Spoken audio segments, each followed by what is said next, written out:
krisis moneter, Krismon, tahun 1997 hingga 1998 di Indonesia merupakan salah satu peristiwa ekonomi paling dramatis dalam sejarah negara ini.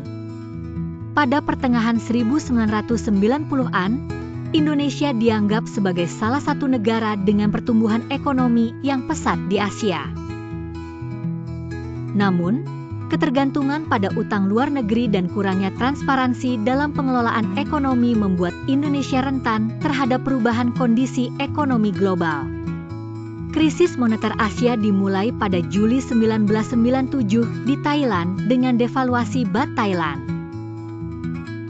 Krisis ini cepat menyebar ke negara-negara lain di Asia, termasuk Indonesia. Nilai tukar rupiah terhadap dolar AS mulai melemah, dan kepercayaan investor terhadap ekonomi Indonesia menurun drastis. Krisis moneter menyebabkan nilai tukar rupiah merosot tajam.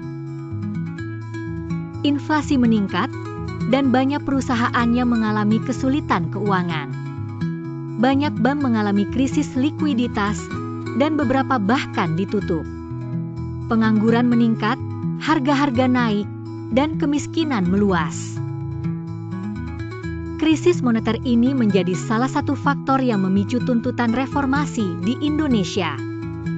Presiden Soeharto yang telah berkuasa selama 32 tahun akhirnya mengundurkan diri pada Mei 1998 setelah protes massal dan kerusuhan.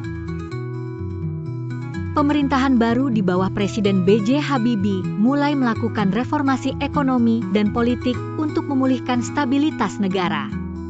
Krisis moneter 1998 mengajarkan pentingnya diversifikasi ekonomi, pengelolaan utang yang bijak, dan transparansi. Peristiwa ini juga menandai transisi penting dalam sejarah politik Indonesia menuju era reformasi dan demokrasi yang lebih terbuka. Krisis moneter 1998 adalah titik balik penting dalam sejarah Indonesia, yang membawa perubahan besar dalam ekonomi, politik, dan masyarakat.